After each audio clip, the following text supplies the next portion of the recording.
कहानी की शुरुआत में हमें क्लेयर नाम की एक साइकिक दिखाई जाती है। उसके पास एक खास तरह की पावर मौजूद था कि वो किसी के दिमाग में घुसकर उसके बारे में जान सकती थी। उसके पास एक मेल क्लाइंट आता है, तब वो अपने थेरेपी के तौर पर उसके मेमोरी में चली जाती है ताकि उसके बारे में कुछ और भी जान सके। उसके मेमोरी में वो स्कूल तक पहुंच गई जब वो क्लाइंट बच्चा था और वो स्कूल में पढ़ा करता था। उसे उस बच्चे की किताब दिखाई देती है जिसके अंदर हेल्प लिखा हुआ था। फिर वो एक टीचर के रूम में पहुंच जाती है। वहां पर उसने देखा कि टीचर ने उस बच्चे को एक पिंजरे में बंद करके रखा हुआ था। क्लेयर उस बच्चे से कहने लग जाती है कि वो पिंजरे से बाहर निकले और फौरन यहाँ से भाग जाए, लेकिन तभी टीचर उसकी तरफ मुड़कर काफी बुरी तरह से अटैक कर देता है। तब भी क्लेयर उस बच्चे को समझा रही होती है कि उसे यहाँ से बाहर निकलना ही होगा, लेकिन तभी क्लेयर की बेटी उसे जगा देती है जिससे कि वो मेमोरी से निकलकर बाहर आ गई। क्लेयर यह देखती है कि स्कूल के दौरान टीचर ने उसके साथ बहुत ही बुरा सलूक किया हुआ था और आज भी उसके दिमाग में कहीं न कहीं यह सोच मौजूद जरूर है। उसी टाइम पर क्लेयर की बेटी, जिसका नाम जॉर्डन है, वो फिर से आई और वो क्लेयर से पूछती है कि आखिर क्लाइंट के साथ क्या हुआ था। तब वो उसे सारी बात बताती है कि तभी अचानक उनके दरवाजे को कोई नॉक करता है। जॉर्डन जाकर दरवाजा खोलकर देखने पर पता चला कि वहाँ पर एक छोटी सी लड़की आई हुई थी जो काफी डरी हुई थी और उसके हाथों पर बहुत सारे जलने के साथ साथ जख्मों के भी निशान थे। लड़की जॉर्डन से बताती है कि आपके घर का एड्रेस एक औरत ने दिया था जो मेरी मॉम की दोस्त है और उसने कहा है कि आप लोग मेरी मदद कर सकते हो, मेरा इलाज करवा सकते हो, क्योंकि वो भी कभी आपकी मॉम की पेशेंट थी। लड़की यहाँ पर यह भी बताने लग जाती है कि मेरी जिंदगी खतरे में है क्योंकि मुझे एक ऐसा खतरनाक ताकत क्रिएचर डीमन दिखाई देता रहता है जो किसी और को दिखाई नहीं देता। यह सुनकर जॉर्डन के तो होश ही उड़ गए। जॉर्डन फौरन से उससे पूछती है कि अभी वो कहाँ पर है। बच्ची डरते हुए बताने लग जाती है कि वो ठीक आपके पीछे ही तो खड़ा है। जॉर्डन के पीछे देखने पर वहाँ पर तो कोई नजर नहीं आ रहा था। उसी टाइम पर क्लेयर अपने रूम से बाहर आ जाती है और वो उस क्रिएचर को यानी उस डीमन को देख पा रही थी, जिससे वो काफी डर जाती है कि तभी उसी टाइम पर बच्ची का फादर भी आ गया जिसका नाम रैंडल है। वो अपनी बच्ची को यहाँ से लेकर जाने लग गया और वो कहता है कि उसे किसी की भी मदद नहीं चाहिए। उनके जाने के बाद जॉर्डन अपने माँ के पास आकर कहती है कि हमें उस बेचारी छोटी लड़की की मदद करनी चाहिए, लेकिन क्लेयर उसे समझाते हुए कहने लगी कि वो लोग उसकी मदद नहीं कर सकते क्योंकि जो चीज मैंने देखी है वो क्रिएचर बहुत ही ज्यादा पावरफुल और बहुत ही ज्यादा खतरनाक है। जॉर्डन कहती है कि मैं अकेले ही इन्वेस्टिगेशन करूंगी, जिसके बाद वो रात में अपने लैपटॉप में उसी औरत का नाम को सर्च करने लग जाती है जिसके बारे में बच्ची ने बताया था कि वो मेरी मॉम की दोस्त है और क्लेयर की मरीज भी रह चुकी है, जहां उसे उसका एड्रेस मिल जाता है। तभी यहाँ पर क्लेयर भी आ गई, इसीलिए जॉर्डन उसे छुपा लेती है। रात में जॉर्डन जब गहरी नींद ले रही थी तब अचानक से उसे अपने बचपन का एक सपना आता है। उसे अपने अलमारी के पास एक सीढ़ी दिखाई दी और जब वो वहाँ जाने लगती है तो उसी टाइम पर उसकी नींद खुल जाती है। तब उसने देखा कि ये तो बस उसका सिर्फ एक सपना था। अगली सुबह होते ही वो अकेले ही उस पड़ोसन के घर जाने के लिए निकल जाती है जिसके बारे में बच्ची ने यह बताया था कि वो मेरी मॉम की दोस्त है जो उससे बात करती है। फिर जॉर्डन उसे उस छोटी बच्ची के बारे में पूछने लग गई। उसकी बात को सुनकर पड़ोसन बताने लग जाती है कि उस बच्ची की माँ की हाल ही में मौत हो चुकी है, जिसके बाद से ही उसके डैड और वो एकदम से घर में ही रहने लग गए हैं। ना बाहर निकलते हैं और ना किसी से बात करते हैं, ना ही किसी से मिलते जुलते हैं। लेकिन एक बार जब मैं उनके घर पर गई हुई थी तो मैंने देखा था कि उसके हाथों पर अजीब तरह के निशान हैं, जिससे मुझे लगा कि शायद वो दिमागी तौर पर बीमार है। इसीलिए मैंने तुम्हारी माँ को नंबर दिया था ताकि वो वहाँ पर जा सकें और क्लेयर उनकी मदद दे। वो उस बच्चे के फादर रैंडल का कार्ड भी शेयर करती है जिसमें उसके एड्रेस भी लिखा हुआ था, जबकि इधर क्लेयर पुलिस स्टेशन में अपने पुलिस दोस्त को कॉल करती है और उसे बताती है कि मेरे पास एक क्लाइंट आया था जिसके सपने में मैंने जाकर यह देखा था कि उसका टीचर उसके साथ काफी बुरा बर्ताव करता है। वो उस टीचर का नाम भी बताती है और कहती है कि उस पर तुम लोग नजर रखो। पुलिस भी यह बात काफी अच्छे से जानता था कि क्लेयर का अंदाजा कभी गलत नहीं होता, इसीलिए वो फौरन से अपनी टीम को उस पर नजर रखने के लिए कह देता है। इसके बाद क्लेयर उस बच्ची के साथ उस क्रिएचर की भी ड्राइंग बनाती है और सोचने लग गई कि आखिर ये किस तरह का क्रिएचर है।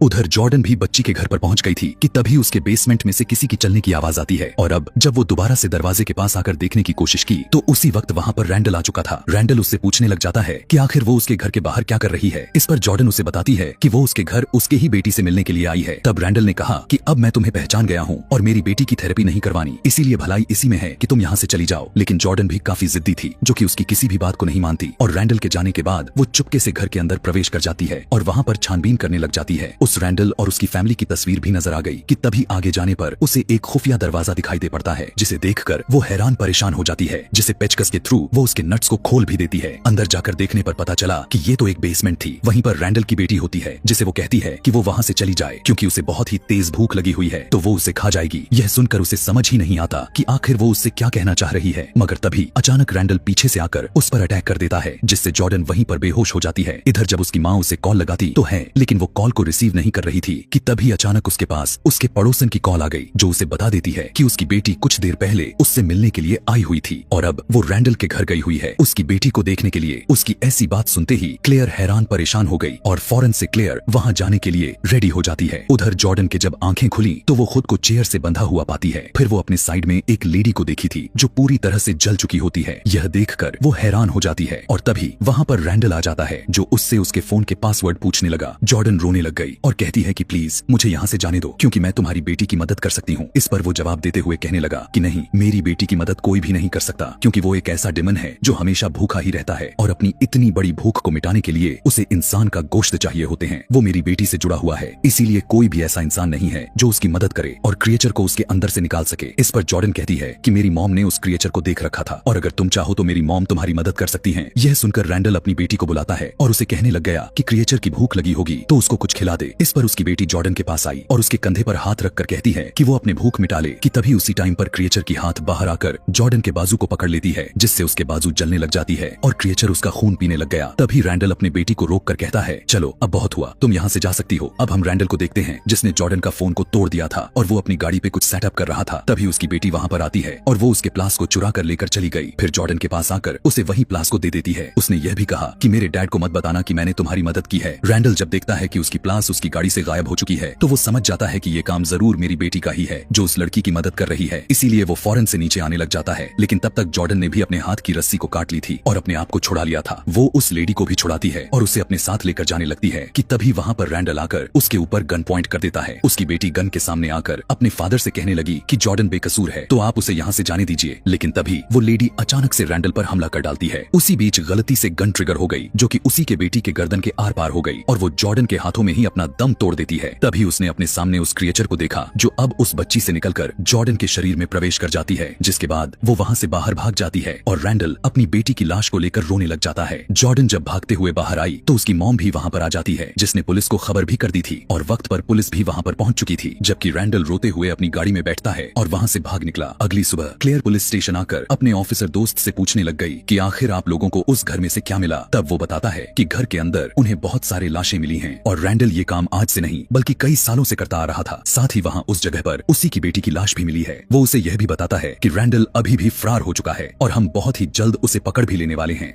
इधर दो पुलिस वाले जॉर्डन से इंक्वायरी कर रहे होते हैं। जॉर्डन भी सारी बात बता देती है जो भी उसके साथ वहाँ पर हुआ था कि तभी अचानक से जॉर्डन उनके बीच उस अजीब से दिखने वाले क्रिएचर को देख लेती है जिसे देखकर वो बहुत ज्यादा डर कर जोर से चीख मार देती है। पुलिस वाले भी यह देखकर हैरान हो जाते हैं कि आखिर उसने ऐसा क्यों किया, वो ऐसा बर्ताव क्यों कर रही है। बाहर आकर जॉर्डन अपने माँ से गले लग जाती है। क्लेयर तब जाकर समझ गई कि मुझे अपनी बेटी की मदद करना होगा, इसीलिए फौरन से उसने अपनी बेटी को नीचे बुलाया और कहा मैं तुम्हारी थेरेपी सेशन करने के लिए तैयार हूँ। उसने पड़ोसन से यह भी कहा हुआ था कि थेरेपी करते वक्त अगर मुझे जरा भी चोट या किसी भी तरह का जानमान का नुकसानदायक जैसा फील हुआ तो तुम मुझे जगा देना ताकि हम फौरन सपने से बाहर आ जाएं। वो अपने बेटी के माथे पर जैसे ही हाथ रखी तो वो उसके दिमाग में चली गई जहां वो देखती है कि उसकी बेटी घर के बाहर बैठी हुई है। तब वो फौरन उसे उठाकर घर के अंदर लेकर आई, लेकिन घर के अंदर बहुत ही अंधेरा पड़ा हुआ था। वो ऊपर जाना चाहती तो थी लेकिन तभी अचानक से वो क्रिएचर उसके सामने आ जाता है जो उसके हाथ को पकड़ लेता है जिससे क्लेयर का हाथ जलने लगा। अब पड़ोसन यह देखती है कि असली दुनिया में भी क्लेयर का हाथ जल रहा है तो वो तुरंत उसे एक थप्पड़ जड़ देती है जिससे वो उसके दिमाग से बाहर आ गई।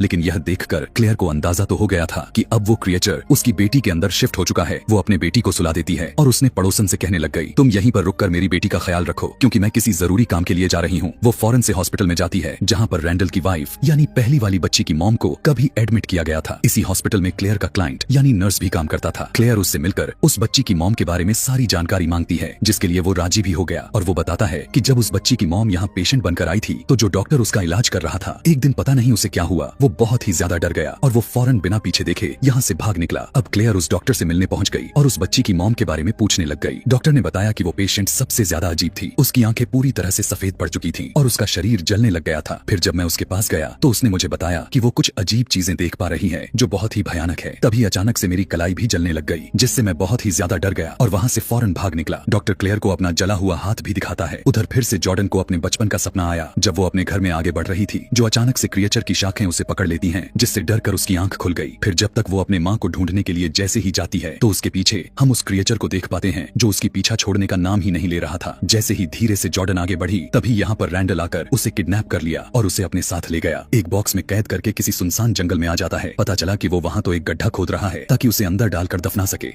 जॉर्डन उससे पूछती है कि तुम आखिर ऐसा क्यों कर रहे हो। तब वो बताता है कि मेरी बेटी के अंदर से निकलकर वो क्रिएचर अब तुम्हारे अंदर ट्रांसफर हो गया है। अगर वो भूखा रहेगा तो वो मर जाएगा, इसीलिए वो उसे अंदर डाल रहा है ताकि वो किसी को भी जान से ना मार सके और सिर्फ तुम्हें ही फीड कर ले। फौरन से रैंडल जॉर्डन को जमीन में गाड़कर पुलिस स्टेशन आया और खुद को पुलिस के हवाले कर देता है। क्लेयर भी यहीं पर थी जो कि पूछने लग जाती है कि आखिर मेरी बेटी कहाँ पर है, लेकिन उसने कुछ भी नहीं बताया और पुलिस उसे हिरासत में ले लेती है। अब क्लेयर अपने दोस्त से कहती है कि प्लीज मुझे एक बार रैंडल से बात करने दो, लेकिन उसने यह कहकर मना कर दिया कि ये दरअसल उसके प्रोटोकॉल्स के खिलाफ है। लेकिन तभी वो देखता है कि जिस टीम टीचर पर क्लेयर ने नजर रखने के लिए कहा था वो सच में मुजरिम था, छोटे बच्चों पर जुल्म किया करता था और उसे गिरफ्तार भी कर लिया गया है। यानी क्लेयर ने जो कहा था वो सच निकला। यह देखकर वो क्लेयर को इजाजत दे देता है ताकि वो रैंडल से बात कर सके। इसीलिए वो आकर रैंडल से पूछने लग जाती है, कहती है कि बताओ मेरी बेटी कहाँ पर है, लेकिन वो उसे कुछ भी बताने को तैयार नहीं था। इसीलिए वो अपने पावर से पता लगाने लग जाती है कि आखिर उसकी बेटी कहाँ पर है। वो उसके सर पर हाथ रखकर उसके मेमोरी में घुस गई, जिसके जरिए जंगल में आ जाती है, जहाँ वो पता लगा लेती है कि उसकी बेटी को तो इसने गाड़ दिया है। इसीलिए वो फौरन अपनी गाड़ी की चाबी लेती है और अपने पड़ोसन के साथ वहाँ पर जाने के लिए निकल पड़ती है। और जो पुलिस वाला था वो भी अपनी टीम के साथ उसका पीछा करने लग जाता है, जबकि अकेला पाकर क्रिएचर जॉर्डन को परेशान किए जा रहा था क्योंकि उसे भूख लगी हुई थी। इसीलिए वो उसे ही छूकर जला रहा होता है। कुछ ही देर में क्लेयर और पड़ोसन वहाँ पहुँच गए और दोनों जमीन को खोदने लग जाते हैं। तभी उन्होंने देखा कि वो क्रिएचर अभी भी जॉर्डन के पास ही है। इसीलिए क्लेयर उसे कहती है कि तुम पुलिस का ध्यान बटाने की कोशिश करो ताकि मैं जल्दी से इस क्रिएचर को खत्म कर दूं। और वो फिर अपने बेटी के सर पे हाथ लगाती है और उसकी दिमाग में घुस गई, जहाँ पर उसने देखा कि उसकी बेटी बहुत ही ज्यादा खौफनाक तरीके से डरी हुई है। क्लेयर एटिक में जब गई तब वो क्रिएचर उसका गले को जोर से पकड़ लेता है, लेकिन तभी वो क्रिएचर के सर पर हाथ रखकर वो अब उसके दिमाग में घुस जाती है। पता चला कि क्रिएचर के दिमाग में जो जगह है वो बहुत ही ज्यादा डरावनी और काफी खतरनाक है। जॉर्डन भी इसी दिमाग में आ गई थी और जब वो ऊपर की तरफ गई तो वो अपनी माँ और क्रिएचर को देख पाती है, जिससे वो समझ जाती है कि हम क्रिएचर की मेमोरी में हैं, उसके दिमाग की दुनिया में। तभी क्लेयर क्रिएचर के सामने देखती है जो डिमन शैतान वाले चेयर पर बैठकर बहुत ही क्रिपी लुक दे रहा था। वो कहता है मुझे बहुत ही जोरों से भूख लगी है, लेकिन क्लेयर ने उसे जवाब दिया कि मैं तुम्हें मार डालूंगी। लेकिन अचानक से वो गायब होकर पीछे से हमला कर देता है। उसने क्लेयर को बांध दिया था, फिर उसे जान से मारने के लिए आता है, लेकिन तभी जॉर्डन क्रिएचर के सर में खंजर घुसा देती है। क्लेयर ने भी क्रिएचर को काट दिया और उसके टुकड़े टुकड़े हो जाने की वजह से क्रिएचर की फाइनली मौत हो जाती है। इसके बाद फौरन दोनों माँ बेटी क्रिएचर की दुनिया से बाहर निकल आते हैं, जबकि उधर पुलिस ने क्लेयर को देख लिया था, जिस वजह से वो दोनों को उठा देता है और दोनों वापस असली दुनिया में आ जाती हैं। दोनों माँ बेटी रोने लगती हैं क्योंकि उनकी जिंदगी में सब कुछ ठीक हो गया था। दोनों गले मिलती हैं और इसी के साथ इस फिल्म की कहानी यहीं पर खत्म हो जाती है।